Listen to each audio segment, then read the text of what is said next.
A'udzu billahi minasyaitonir rajim. Bismillahirrahmanirrahim. Assalamualaikum warahmatullahi wabarakatuh. Alhamdulillahil qadimil baqi muqaddiril ajali wal arzaqi hayyun alimun qadirun mawjudun qamat bihil asya'u wal wujudu dallat ala wujudihil hawadithu subhanahu fahuwal hakimul warithu. ثم الصلاة والسلام سرمدا على النبي المصطفى كنز الهدى وآله وصحبه الأبرار معادن التقوى مع الأسرار. Jemaah kajian salat Jumat, jemaah kajian rutin Jumatan pada kesempatan yang dimuliakan Allah Subhanahu wa taala. Semoga Allah Subhanahu wa taala merahmati antum semua dan menjadikan segala urusan antum dimudahkan oleh Allah Subhanahu wa taala dalam segala hal. Allah Subhanahu wa taala selalu melindungi antum, selalu memudahkan segala urusan di dunia, lebih-lebih di akhirat nanti. Amin Allahumma amin ya rabbal alamin. Puji syukur kita kepada Allah Subhanahu wa taala dengan puji syukur yang tak terhingga. Puji syukur yang tidak akan pernah berhenti kecuali nafas kita yang diberhentikan oleh Allah Subhanahu wa taala. Puji syukur yang banyak dalam segala keadaan kita. Roy wadi pendaitan dari Allah Subhanahu wa taala. Dengan hati kita yakin kai mendaita bahwasanya serah rizki karunia rembai bandar Allah Subhanahu wa taala ke adalah merupakan kecintaan Allah terhadap kita. Dari rumah Allah Subhanahu wa taala setelah kendati mendaita kemudian Allah memberikan rizki. Kemudian dari rumah Allah Subhanahu wa taala memberikan sarana dan prasarana di dunia ini, semuanya adalah bertujuan untuk kita menjadikan kehidupan ini bernilai ibadah di sisi Allah Subhanahu wa taala. Wa ma khalaqtul jinna wal insa illa liya'budun. Puji syukur yang kita lakukan dengan lisan kita selalu mengucapkan alhamdulillah. Alhamdulillah atas segala limpahan rahmat yang diberikan Allah Subhanahu wa taala kepada kita. Mulai dari kita bangun tidur, kita berdoa memuji Allah Subhanahu wa taala. Alhamdulillahilladzi ahyana ba'dama amatana wa ilaihin nusyur, wa ilaihin nusyur. Jadi ini adalah pujian. Allah telah menghidupkan kembali kita yang dimatikannya berupa tidur. Insya Allah kalau kita mulai dari bangun tidur saja sudah memuji Allah Subhanahu wa taala, maka insya Allah dari rumah Allah Subhanahu wa taala akan sayang kepada kita. Bentuk sayangnya Allah Subhanahu wa taala kepada kita adalah akan ditambahkan rezeki itu, nikmat itu. Allah sudah berjanji dalam Al-Qur'annya, la in syakartum la azidannakum wa la in kafartum inna azabi lasyadid. Ma bersyukur sebarang kami doa dan kahindurung dari Allah Subhanahu wa taala ada nikmat terbaung baik benahu, maka insyaallah ketambah pun nikmat edere. Kalau seandainya kalian tidak bersyukur, azabku sangatlah pedih. Puji syukur kepada Allah Subhanahu wa taala, terutama pada kesempatan ini Allah memilih kita untuk menjadi tamunya. Allah Subhanahu wa taala telah mengundang kita di masjidnya ini. Kajian setiap Jumat sore atau ba'da asar. Dan alhamdulillah kita tahu, kita dengar informasi itu dan tergugah hati kita untuk datang di rumah Allah Subhanahu wa taala. Maka Allah Subhanahu wa taala menjamin rezeki kita, menjamin kehidupan dan kematian kita. Siapa tahu amal inilah nanti yang akan menjadi pemberat amal kita nanti di hari kiamat. Amal menghapus dosa-dosa kita. Itu yang kita harapkan. Loo bandaita langkah atau daita aka au umandaita masing-masing. Kita berniat pinta kepada Allah Subhanahu wa taala, ya Allah, lama dekasu akan mendatangi rumahmu, akan mendalami ilmumu, akan menghilangkan kebodohan dalam jiwaku, akan saling bertanya dengan para ustadz yang akan mengisi kajian pada sore hari ini tentang agamaku, sehingga aku bisa beribadah kepadamu, lebih tahu tentang kekuasaanmu, lebih tahu tentang tujuan hidupku, lebih menyadari akan tugas dan kewajibanku. Niat kita yang ikhlas karena Allah Subhanahu wa taala yang kita pinta. Kita bisikkan hanya Allah dan kita yang mengetahuinya. Maka insya Allah itu adalah ibadah yang paling besar yang telah kita lakukan. Kemudian kita sampai di sini, luar biasa sekali. Kita bisa mendapatkan banyak teman, banyak kawan, mendapatkan suasana yang indah, hati kita nyaman, tenang, tentram. Dan seakan-akan kita merasakan hidup ini akan lebih bermanfaat karena kita bisa mengisi waktu kita pada sore hari ini dengan ibadah kepada Allah Subhanahu wa taala. Lebih-lebih lagi bagi para ibu kami, para ummahat yang telah datang sebelum asar dan sholat asar di sini, sudah dapat sholat jamaah derajat 27, mendapatkan 27 derajat. Kemudian pahala berwudu dari rumah, tidak berbicara sedikit pun sampai kita melaksanakan sholat, itu akan dihapus dosanya oleh Allah Subhanahu wa taala, dinaungi jalannya oleh para malaikat, didoakan oleh para malaikat semoga diampuni dosanya, diturunkan rahmat kepadanya. Itu luar biasa sekali. Semuanya kita dapatkan dengan gratis. Ternyata untuk masuk surga Allah Subhanahu wa taala sangat gampang sekali. Maka wajar kalau seandainya Rasulullah sallallahu alaihi wasallam bersabda, "Kullu ummati yadkhulul jannah." Semua umatku nalu usarade saroga. Semuanya akan masuk surga kecuali yang tidak mau. Para sahabat kaget. Apa ada orang yang tidak mau masuk surga? Ya Rasulullah, apakah ada orang yang tidak mau masuk dalam surganya, dalam surgamu? Ada. Yaitu mereka yang tidak mau mengikuti sunnah Rasulullah sallallahu alaihi wasallam, tidak mau melakukan ibadah kepada Allah Subhanahu wa taala. Padahal sebenarnya ibadah-ibadah yang telah diwajibkan oleh Allah Subhanahu wa taala itu tanpa harus kita mengeluarkan biaya atau tenaga yang payah. Dengar azan, solat, wudu, airnya ada gratis. Kita berpakaian, khudzu zinatakum inda kulli masjid, pakaian yang indah karena mau bertemu dengan Allah Subhanahu wa taala, ibadah. Masuk solat sunnah, ibadah. Zikir sambil membaca Al-Quran, menunggu waktu solat, ibadah. Ketika imam sudah takbiratul ihram, kita tidak melakukan apa-apa lagi, langsung takbiratul ihram, ibadah. Zikir setelah solat, doa setelah solat, istighfar setelah solat, minta kepada Allah Subhanahu wa taala setelah solat, ibadah. Ikut kajian ibadah, luar biasa sekali, masya Allah.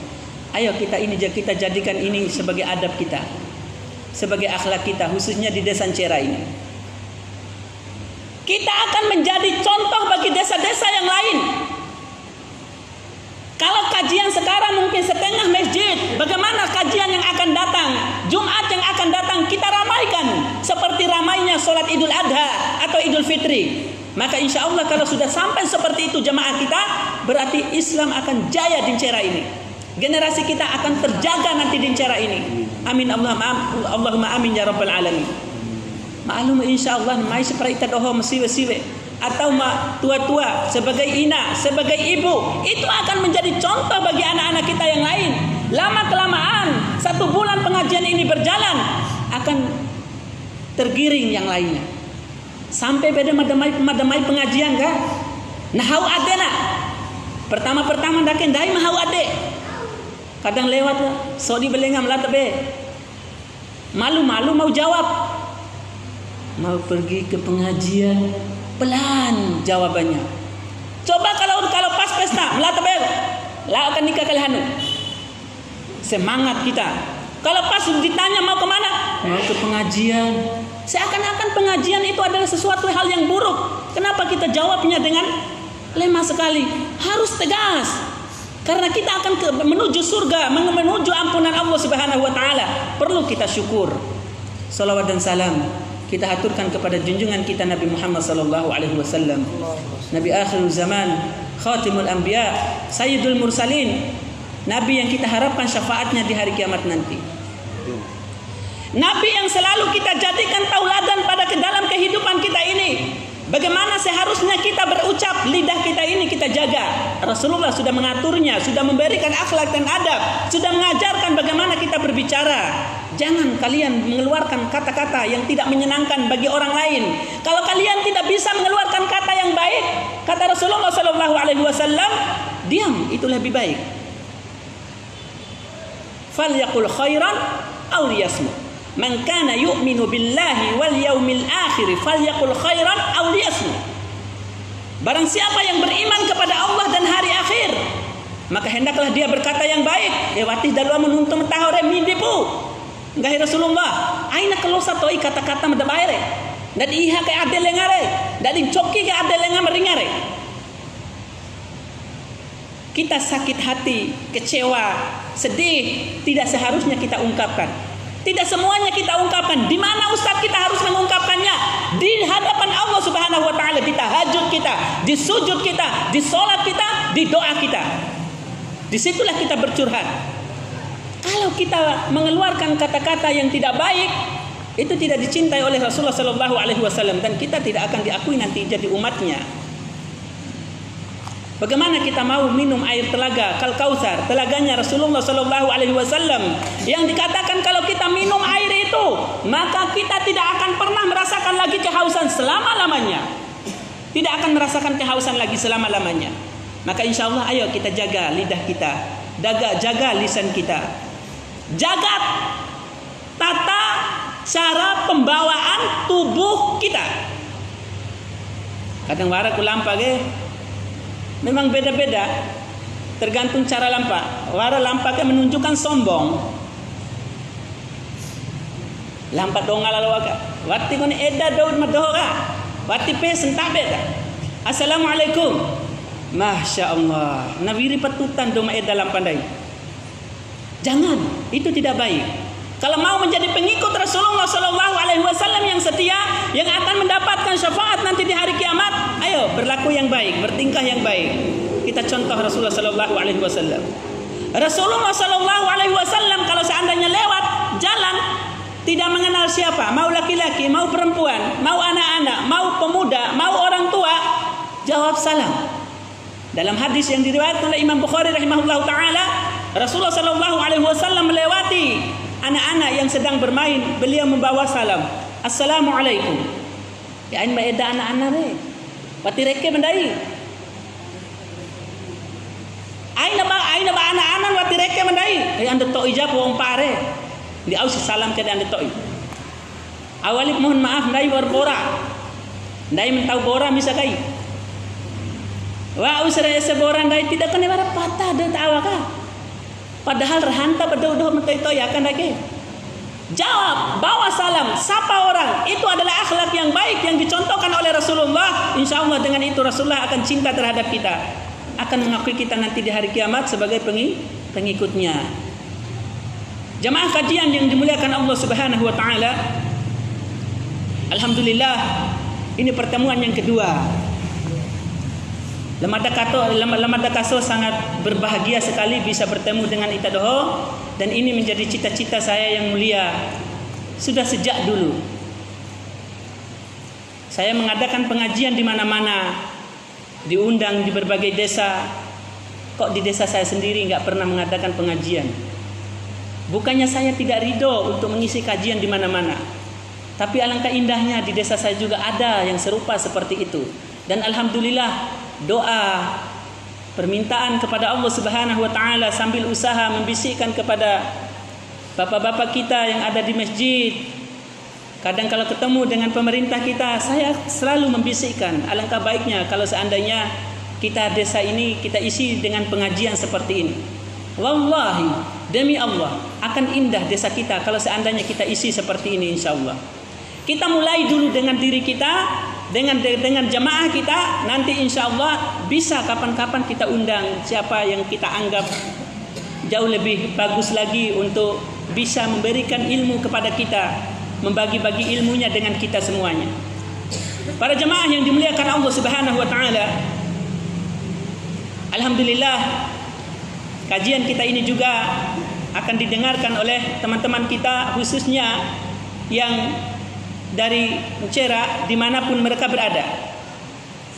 Karena sekarang kita pun akan siaran langsung, walau apa adanya, minimal suara saya yang didengar, saya yang berbicara, tidak apa-apa. Mana wajah ustadznya tidak ada masalah, nanti lain kali bisa bertemu.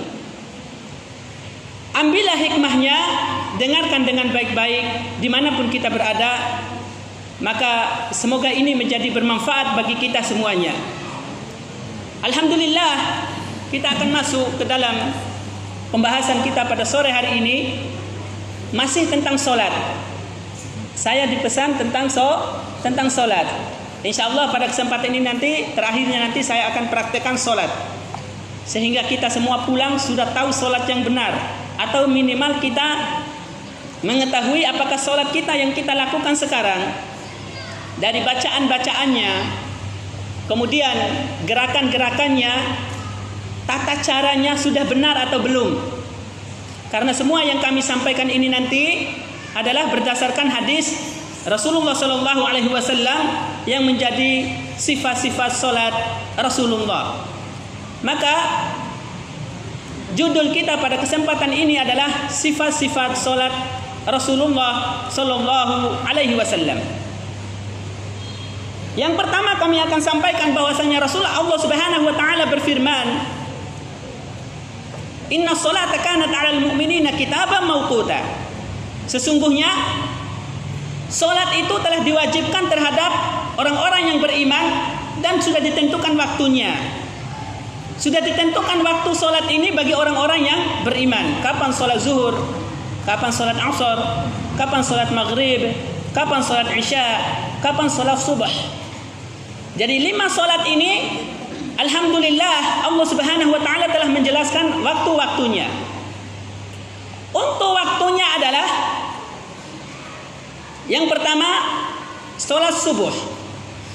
Salat subuh mulai waktunya adalah mulai terbitnya fajar shadiq sampai sebelum terbitnya matahari.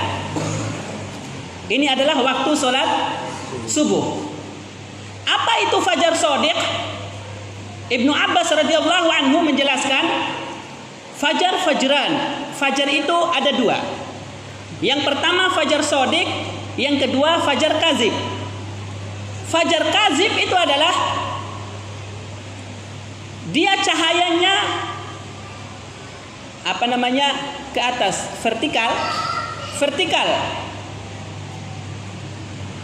dan dia muncul hanya beberapa saat saja cahaya itu, habis itu gelap lagi. Makanya dikatakan fajar kazib, fajar yang dusta, fajar cowa-cowa, lainnya fajar koda. Pada saat itu kata Rasulullah SAW, diperbolehkan makan, diharamkan sholat. Maksudnya makan sahur, kemudian sholat subuh. Masih boleh makan sahur dan tidak boleh sholat subuh. Itu fajar kazib. Kalau fajar shadiq, maksudnya adalah cahayanya nanti sudah memenuhi ufuk, yaitu melintang Dan itu kalau sudah muncul tidak akan pernah hilang lagi. Tidak akan pernah hilang lagi. Pada saat itulah muazin harus mengumandangkan azan subuh. Kemudian kata Ibnu Abbas dari Rasulullah SAW, pada saat itu diharamkan makan, diwajibkan sholat. Ya, diharamkan makan maksudnya makan sahur. Wa usralu fajar sodik, tidak loang sahur. Nanti batal puasanya karena kita sengaja makan padahal itu sudah lewat waktunya. Dan di situ sudah mulai kita melaksanakan sholat. Itu fajar, itu namanya waktu sholat subuh sampai sebelum terbit matahari. Waktu sholat zuhur. Waktu sholat zuhur adalah sampai setelah zawal. Sampai setelah zawal. Zawal itu liro, apa istilahnya itu? Ta'iriru atau nino. Nah, matahari itu sudah bergeser ke arah barat. Ya, bergeser sedikit ke arah barat.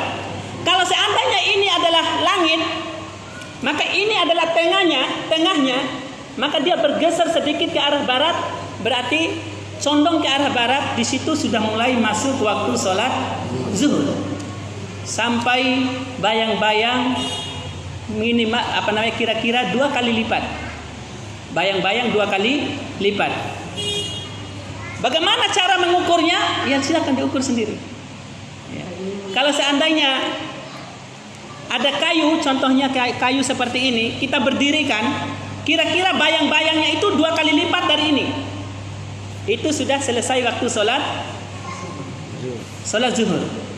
Waktu sholat asar adalah sampai mulai masuknya tadi setelah sholat zuhur tadi, selesai waktu sholat zuhur tadi sampai sebelum terbitnya matahari. Terbenamnya matahari. Sampai sebelum terbenamnya matahari. Kemudian waktu sholat maghrib mulai dari terbenamnya matahari sampai gelap itu cahaya itu sudah tidak ada. Sampai cahaya itu sudah tidak ada. Artinya sudah mulai gelap. Kemudian waktu sholat subuh, waktu sholat isya adalah mulai selesainya sholat maghrib sampai dikatakan ada 2 di situ pendapatnya, yaitu sampai pertengahan malam, ya, atau sampai sebelum terbitnya fajar shadiq. Sampai sebelum terbitnya fajar shadiq. Itu waktu sholat.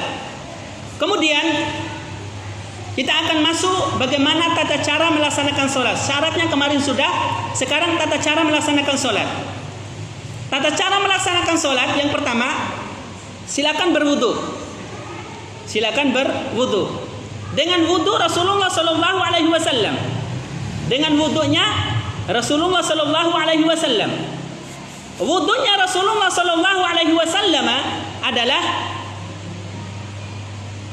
di sana ada rukun, di sana ada sunnah atau wajib ataupun sunnah. Rasulullah SAW memberikan contoh di dalam wudu ada 4 cara.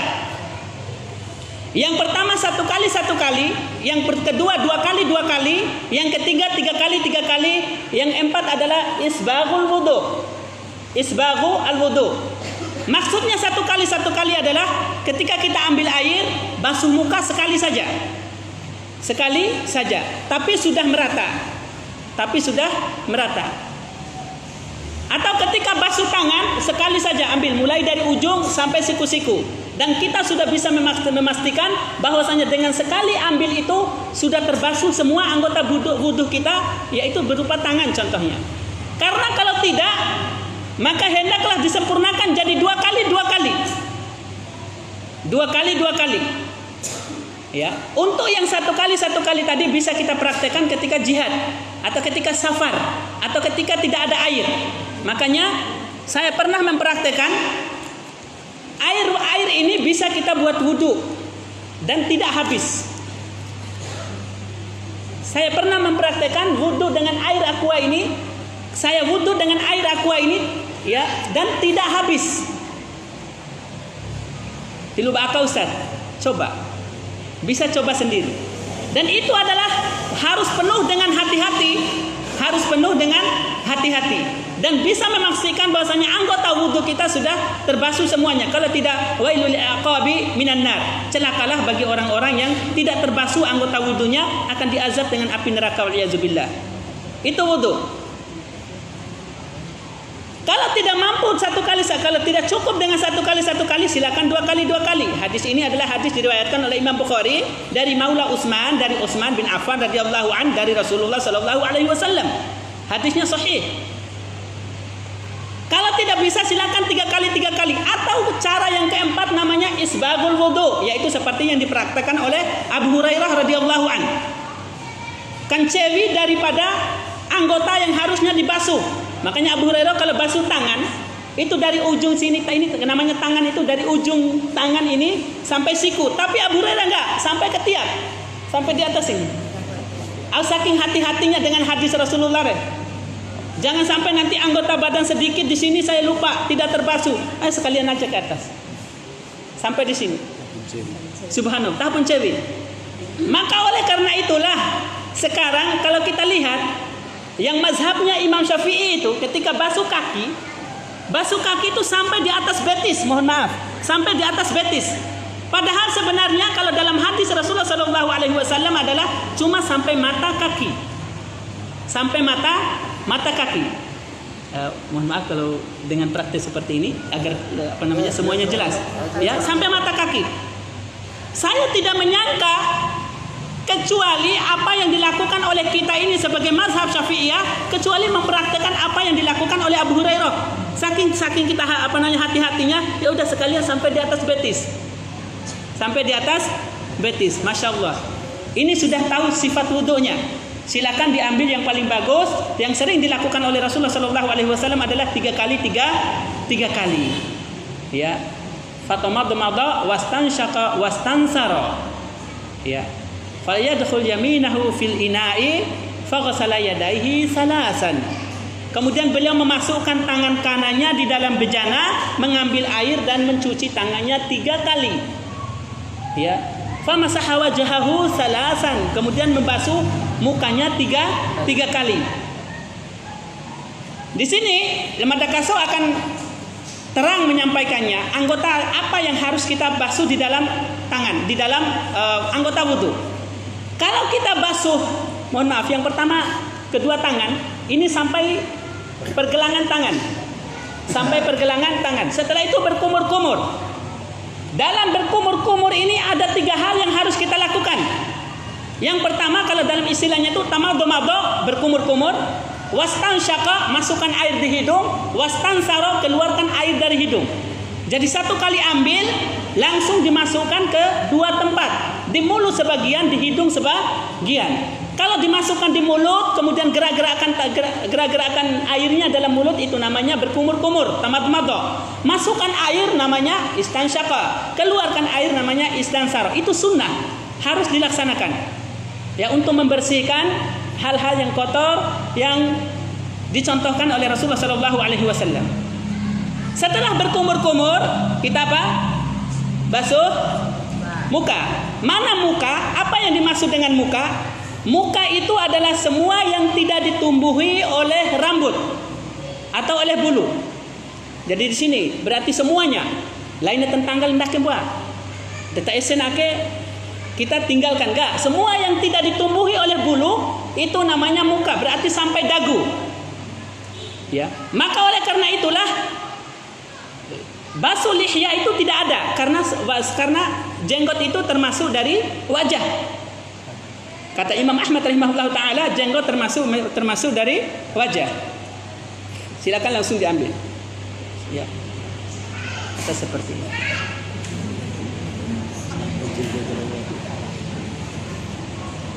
Jemaah yang dimuliakan Allah Subhanahu wa taala. Kemudian kita basuh tangan. Apa yang dimaksud dengan tangan? Wadah berkali-kali Lemah Dakaso jelaskan, mulai dari ujung. Kalau pertama tadi kan tangan ini sampai pergelangan. Jangan karena dai tahu udah basuh tangan tadi 2 dari sampai pergelangan tangan. Kemudian ketika membasuh tangan di sini dari ujung tangan ini sampai sampai siku-siku. Itu wajib. Yang pertama tadi sunnah, yang kedua ini wajib. Itulah yang disebut dengan dalam hadis Rasulullah dalam firman Allah Subhanahu wa taala Quran surat Al-Maidah ayat 6. Ya. Quran surat Al-Maidah ayat 6. Ya ayyuhalladzina amanu idza qumtum ila sholati faghsilu wujuhakum wa aydiyakum ilal marafiq wamsahu bi ru'usikum wa arjulakum ilal ka'bain. Itu 4. Ya, berarti membasuh kedua tangan ini mulai dari ujung tangan sampai siku-siku itu adalah hukumnya wajib. Wajib. Itu wudu. Setelah itu kita basuh kepala. Dalam hadis Rasulullah sallallahu alaihi wasallam, kepala ya adalah bagaimana cara membasuh kepalanya? Ambil air, kemudian letakkan tangan seperti ini. Ya, boleh seperti ini atau boleh begini. Ya. Tapi pertamanya kita letakkan dulu seperti ini untuk basuh.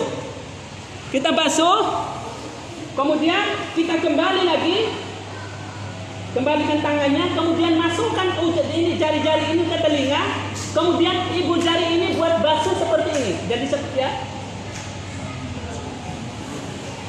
Sekali lagi mohon maaf, sudah jelas? Denggori akhir tidak warna mencara deh.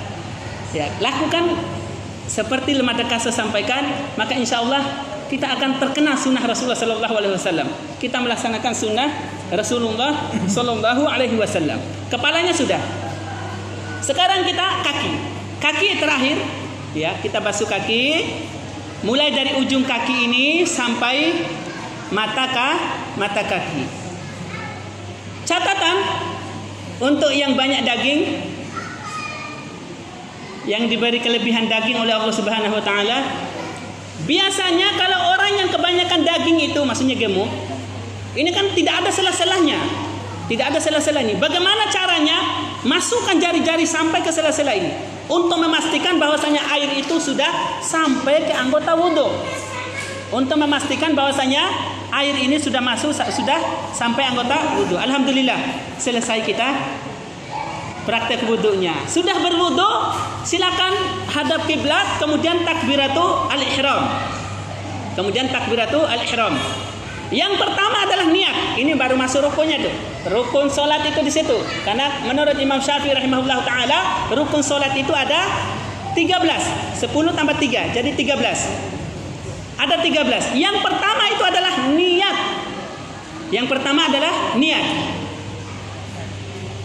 Bagaimana niat itu, Ustaz? Ini jadi perbedaan nih. Ada yang mengatakan niat itu usolli fardol asri atau fardol zuhri arba'ata raka'atin, ya, adaan lillahi ta'ala, atau makmuman atau imaman adaan lillahi ta'ala. Kalau jadi imam berarti imaman, kalau jadi makmum berarti makmuman lillahi ta'ala. Dalam semua hadis yang pernah kami pelajari, saya belum pernah mendapatkan lafaz ini ada dalam hadis atau diucapkan oleh Rasulullah, belum pernah. Yang ada adalah an-niyatu fis sudur wa laisa fil lisan. Niat itu adalah dalam dada, bukan dalam lisan. Kemudian setelah diteliti, ada yang pernah bertanya kepada salah satu ulama Syafi'iyah atau Imam Syafi'i sendiri, sebenarnya seperti apa niat itu, bagaimana bunyinya kira-kira, apa yang harus kita niatkan dalam hati itu sebenarnya. Akhirnya dilafazkanlah seperti tadi. Jadi lafaz ini bukan dari Rasulullah Sallallahu Alaihi Wasallam. Silakan kalau yang punya hadis atau yang punya dalil datangkan, insya Allah saya akan ikuti kalau memang ada dalilnya. Tapi selama ini kami sudah buka Bukhari, sudah buka Muslim, Kutub Asyarah, tidak kami dapatkan hadis tersebut. Maka bagaimana yang harus kita lakukan? Kalau saya sendiri, tafadhal silakan. Kalau mau diungkapkan silakan. Kalau seandainya mau dalam hati juga silakan. Ya. Yang jelas adalah rukun daripada sholat itu yang pertama adalah niat. Kita punya niat untuk melaksanakan sholat. Kami pernah bertanya kepada para ulama, bagaimana tata cara sholat? Engkau masuk masjid, engkau wudu itu sebenarnya sudah niat. Engkau masuk kemudian Allahu Akbar. Iya. Wallahu a'lam. Silakan boleh dilaksanakan yang mana saja. Ya, karena untuk menghilangkan keraguan juga kita lafazkan mafi iskal. Mafi al-iskal. Kalau untuk sampai masalah tingkat bid'ah, wallahu a'lam. Kalau sampai masalah tingkat bid'ah, wallahu a'lam. Setelah niat berdiri. Ada yang memasukkan ini sebab berdiri ini adalah yang kedua rukunnya. Kemudian yang ketiga adalah takbiratul al-ihram. Takbiratul al-ihram. Setelah takbiratul ihram, maka kemudian kita membaca al-Fatihah. Ini adalah rukun. Kalau ayat-ayat Al-Qur'an mau baca ayat mana saja itu bukan tidak termasuk rukun. Kemudian sudah berapa tadi? 4? Sudah 4. Yang kelima adalah ruku'. Yang keenam i'tidal. Ya. Baca Al-Fatihahnya. Untuk masalah Al-Fatihah saya akan jelaskan secara ringkas saja. Untuk Al-Fatihahnya saya jelaskan secara ringkas. Al-Fatihah itu adalah termasuk 7 ayat. Ayat-ayat yang paling mulia itu adalah Al-Fatihah. Disebut oleh Rasulullah SAW sebagai sab'ul masani. 7 ayat yang paling mulia. Di sana ada perbedaan. Apakah bismillah itu termasuk dari Al-Fatihah atau bukan? Apakah bismillah itu termasuk dari Al-Fatihah atau bukan? Ada yang mengatakan Bismillahirrahmanirrahim itu adalah ayat pertama dari Al-Fatihah. Ya, berarti ayat keduanya Alhamdulillahirabbil alamin, Arrahmanirrahim, Maliki yaumiddin, Iyyaka na'budu wa iyyaka nasta'in, Ihdinas siratal mustaqim, siratal ladzina an'amta 'alaihim ghairil maghdubi 'alaihim waladdallin. Amin. Ini adalah ayat yang ke-7. Bagi yang mengatakan bahwasanya Alhamdulillahirabbil alamin adalah ayat pertama, berarti bismillah tidak termasuk ayat pertamanya. Alhamdulillahirabbil alamin yang menjadi ayat pertama. Lalu ayat ke-6-nya mana? Ayat ke-6-nya adalah tetap siratal ladzina an'amta 'alaihim. Udah, di situ ayat ke-6-nya. Ayat ke-7-nya adalah ghairil maghdubi 'alaihim waladdallin. Sudah jelas? Tidak ada yang perlu kita perdebatkan. Ini hanya sekedar ilmu. Kalau seandainya kita menemukan orang yang berbeda dengan kita, jangan dianggap aneh. Jangan dianggap aneh. Ya, tidak usah ditegur karena semuanya ada dalilnya. Baca Al-Fatihah. Dan untuk masalah baca Al-Fatihah ini nanti mungkin akan ada kajian khusus lagi, kita perbaiki Al-Fatihah kita karena ini sangat penting sekali. Masih banyak yang salah dalam baca Al-Fatihah itu. Mohon maaf, sampai kalau kita teliti imam-imam yang ada di musola-musola itu masih banyak kesalahannya. Oleh karena itulah saya berharap semoga dengan adanya nanti Rumah Quran Al-Mustaqim itu nanti kita semua berlomba-lomba untuk belajar. Apapun termasuk solat kita dan yang berkaitan dengan agama kita. Semoga Allah merahmati kita semuanya. Amin Allahumma amin ya rabbal alamin. Setelah Al-Fatihah silakan baca ayat. Kemudian setelah itu rukuk. Apa yang dibaca ketika rukuk? Kalau Imam Syafi'i, ya, sebenarnya itu hadis, semuanya ada hadisnya.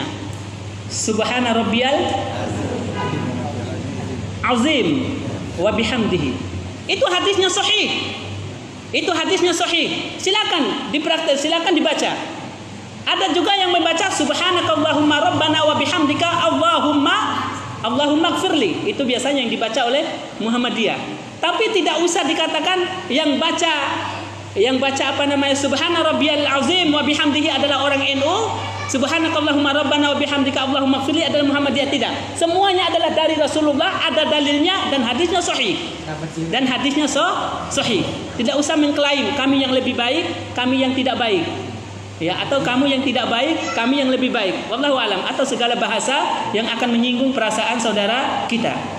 Ini adalah masalah khilafiyah atau bukan masalah khilafiyah malah.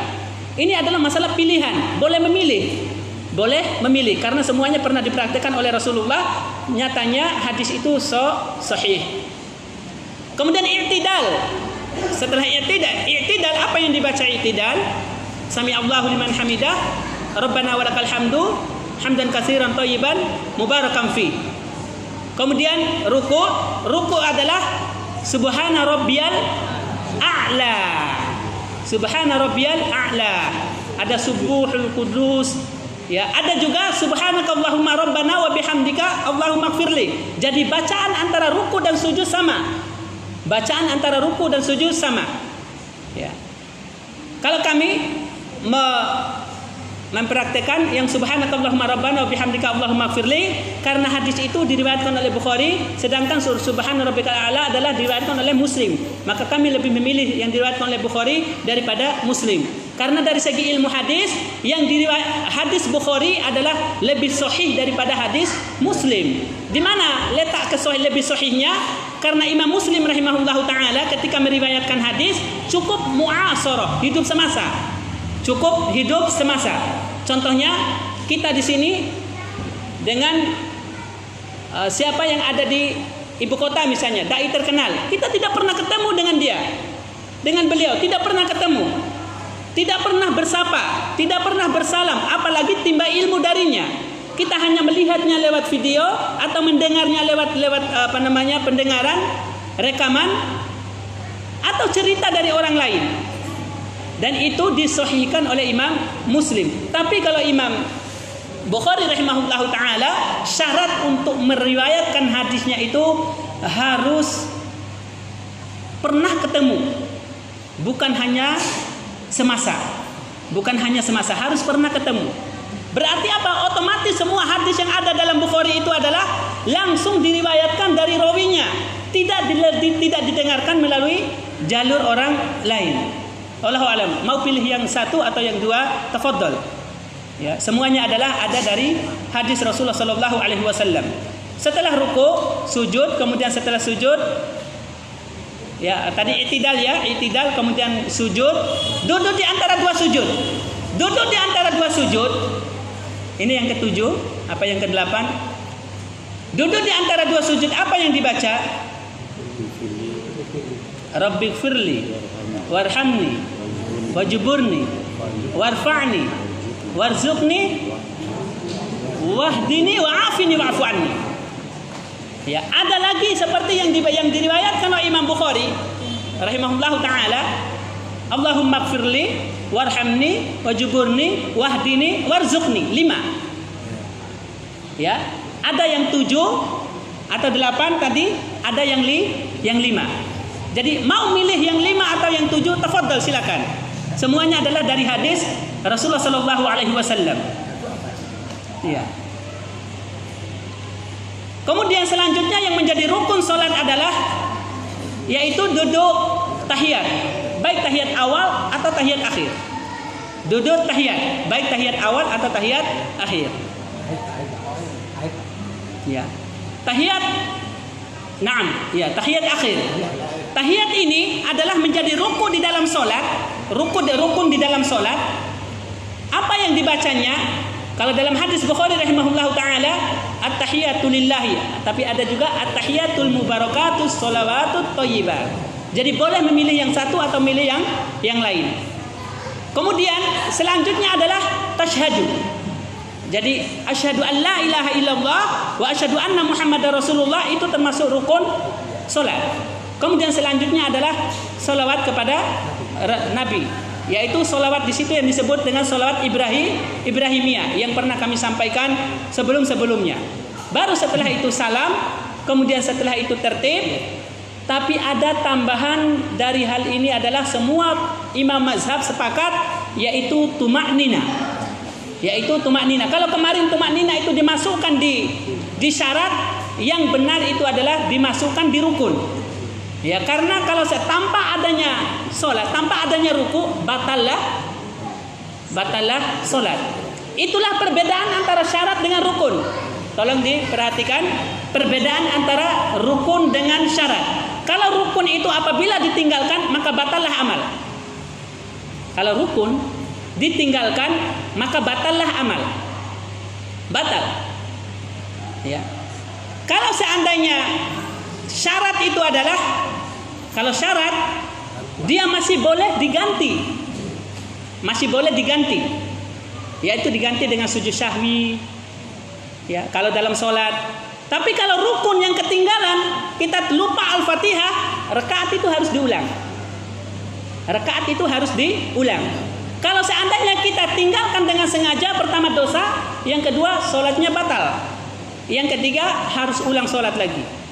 Itu hukuman bagi orang yang sengaja meninggalkan Al-Fatihah. Tapi insyaallah tidak ada yang seperti itu kecuali munafik, waliyadzubillah. Inilah rukun-rukun di dalam sholat. Semoga Allah Subhanahu wa taala merahmati kita semuanya. Gerakan-gerakannya. Kalau sholat, kalau ada satu orang mungkin yang pernah, satu orang bisa saya panggil nggak apa-apa? Abu, nggak apa, yang muda saja, Abu, ya, Abu Bakar, saudara saya Abu Bakar, nggak apa, maju nggak apa, ya. Kita akan praktek sholatnya. Praktek sholat ini untuk laki-laki dan juga untuk perempuan. Yang pertama, takbiratul ihram. Tadi sudah gerakan-gerakan bacaannya sudah. Sekarang bagaimana prakteknya? Takbiratul ihram itu kita sejajarkan. Ya, ini tidak usah terlalu kaku banget, tidak usah terlalu dirapatkan atau dilonggarkan gini. Jadi kelihatannya kaku, biasa saja. Tapi kira-kira tangan itu harus sejajar dengan telinga. Allah. Ada dalam hadis Rasulullah SAW sejajar dengan dada. Tapi yang kita praktekkan yang diriwayatkan oleh Abu Hurairah, yaitu dari kitab Bukhari rahimahullah taala. Ya, sejajar dengan telinga. Sama posisi ini nanti tangan ini ketika sujud, posisinya harus sejajar dengan ini. Sejajar dengan ini. Nanti kita akan jelaskan. Allahu Akbar. Allahu Akbar. Gak harus nyentuh, yang penting kira-kira sejajar. Allahu Akbar. Warang kedauge sakit malas ketika sholat. Allah. Ya.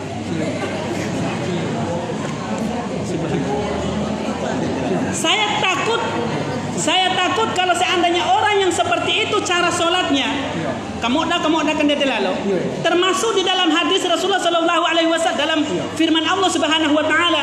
Jadi ciri-ciri orang munafik itu katanya, wa iza qamu ila sholati qamu kusala. Kalau mereka mendirikan sholat, mereka bermalas-malasan. Allah. Ada dengan segala cara. Yang benar itu adalah sejajarkanlah dengan, kemudian tumaninanya ada, tenang saja hatinya. Allahu Akbar. Cara meletakkan tangan harus di atas dada. Kira-kira di ulu hati. Tangan ya diletakkan di atas pergelangan tangan kiri. Kemudian ada yang seperti ini atau biasa saja. Begini. Tidak usah juga pegang rapi begini, biasa ya, lemas sih. Kemudian catatan para jemaah yang dimuliakan Allah Subhanahu wa taala, ada 4 tempat kita mengangkat tangan.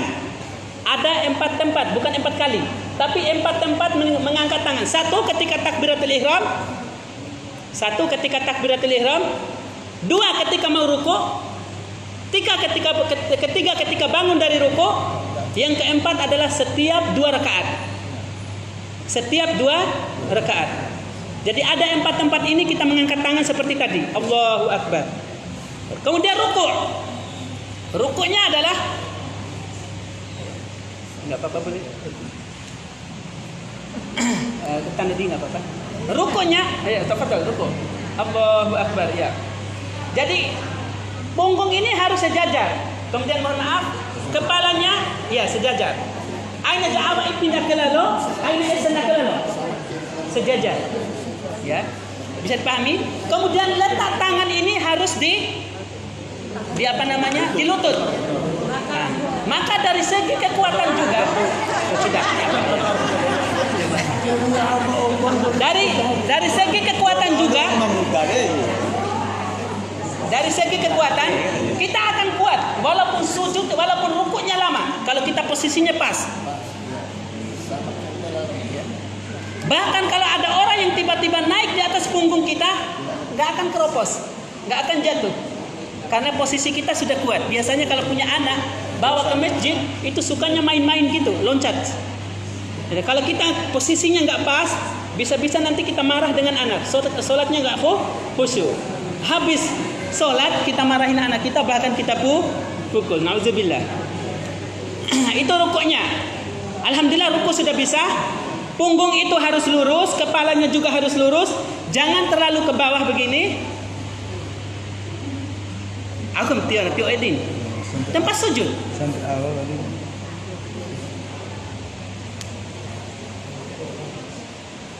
Ketika naik, Sami Allahu liman hamidah. Di sini kita mendapatkan dua.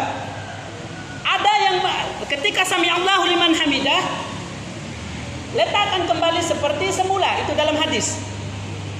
Maka Imam Asy-Syafi'i rahimahullahu taala mengambil manfaatnya, seperti semula itu adalah seperti sebelum sholat. Kemudian posisi dari sebelum sholat kan gini ya, sebelum takbiratul ihram. Makanya Imam Syafi'i rahimahullahu taala ketika seitidal, setelah itidal Sami Allahu liman hamidah begini. Karena memaknai sebelum semula, seperti semula adalah sebelum sholat. Kalau Imam Malik rahimahullahu taala setelah rukuk, i'tidal, meletakkan seperti semula, maksudnya adalah sebelum rukuk. Sebelum rukuk gimana posisi kita? Seperti ini kan? Baca Al-Fatihah ayat. Habis itu mau rukuk. Ini kan seperti ini posisinya. Seperti semula. Seperti semula begini. Sudah bisa dipahami perbedaannya? Kalau kita menemukan ada yang seperti ini atau dia melepas tangannya, silakan, tidak usah jadikan perbedaan. Itu agama baru. Tidak, bukan. Kita yang belum tahu hadis. Kita yang belum tahu hadis. Kita yang belum tahu dalil. Maka alhamdulillah dengan adanya kajian seperti ini, Lembaga Kasus sudah menjelaskan jangan lagi ada permasalahan di antara kita. Karena itu kita amalkan dalil dan pendapat masing-masing. Para ulama setingkat mereka ulama saja, mereka tidak ada yang saling menyalahkan. Kenapa kita kok yang hadir baru-baru ini kok malah saling menyalahkan? Nanti akan merembet ke masalah-masalah yang lebih besar sehingga kita tidak akan pernah bersatu. Ada rasa ghil dalam hati kita, wa'iyadzu billah. Udah selesai alhamdulillah. Sujud. Bentuk sujud terakhir enggak apa-apa ya? Iya. Sujud enggak apa-apa. Mohon maaf ya. Sujud. Tafadhal sujud. Iya. Ini harus maju lagi boleh? Maju lagi. Ini ya, maju lagi kepalanya, kepala dikit. Ini juga maju ya. Maju tuh. Agak-agak coba biar agak ke depan. Ke depan ini lagi. Berarti tutanya sedewal kita. Ya. Seperti ini. Jadi nanti lurus ininya. Ya, ininya harus lurus. Kemudian ini harus dirapatkan. Ini harus dirapatkan. Kemudian tangan seperti tadi. Tidak boleh sujud begini, mohon maaf. Kata Rasulullah SAW, orang yang sujud seperti, makasih banyak. Orang yang sujud seperti sujud ini, tolong dilihat. Orang yang sujud seperti ini, kata Rasulullah SAW, dia sujud seperti anjing. Mohon maaf, bukan berkata kasar, tapi itulah bunyi hadisnya. Jangan mau disamakan dengan anjing. Waliyadzubillah. Kalau seperti itu berarti dilarang oleh Rasulullah SAW. Yang wajar-wajar saja kita jadi hamba Allah Subhanahu Wa Taala, lakukan sesuai dengan sunnah dan yang dicontohkan oleh Rasulullah SAW. Sudah selesai alhamdulillah. Terakhir salam. Tapi sebelum salam, bentuk duduk di antara dua sujud. Tolong duduk di atas kaki kiri, kaki kanannya ditegakkan. Karena waradum kana kira. Lah, tegakkan kaki kanannya, duduk di atas kaki kiri. Kemudian posisi tangan ini adalah tidak usah begini, jangan juga begini. Biasa. Setara dengan sejajar dengan lutut. Itu sudah mustaqim, sudah lurus, sudah bagus. Nah, ini duduk di antara dua sujud. Ada lagi bentuk duduk di antara dua sujud yang dipraktekkan oleh Rasulullah SAW, yaitu seperti ini, duduk di atas tumit. Ini ada hadisnya. Duduk di atas tumit. Dan posisi ini akan kita lakukan kalau seandainya terlalu mepet atau terlalu rapat softnya. Jadi kira-kira kalau kita duduk begini akan sesak. Ya, seperti itu. Sekarang duduk ketika atahiyat. Duduk ketika atahiyat, masukkan kaki kanan, masukkan kaki kiri ke kaki kanan. Tegakkan kaki kanannya. Ya. Ada lagi bentuk yang kedua, yaitu masukkan seperti ini.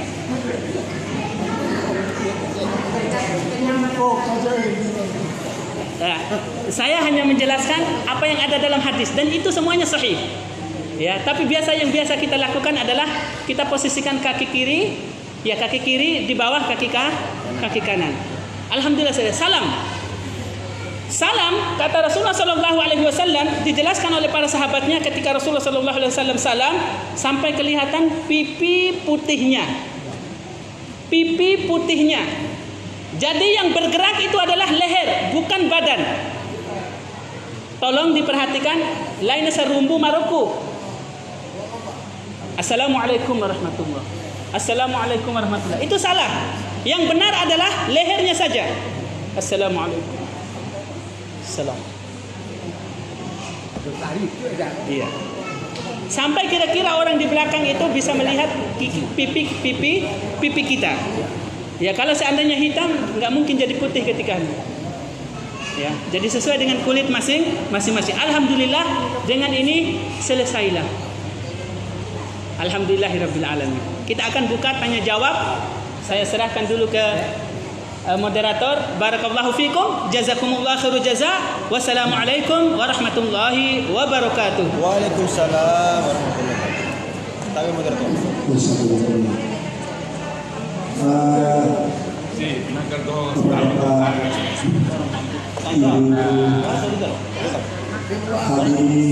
Kemarin dijelaskan Yang sama-sama Allah Subhanahu wa Ta'ala.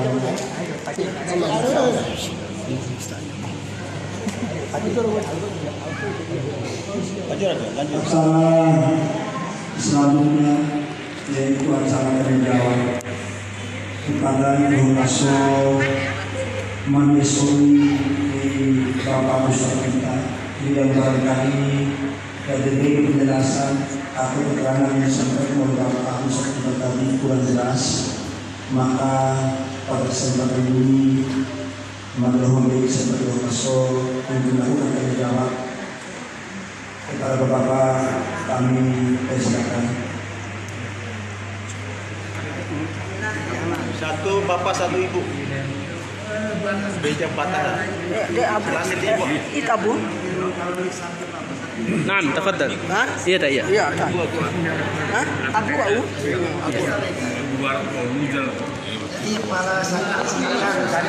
Sekali punya sekali sini.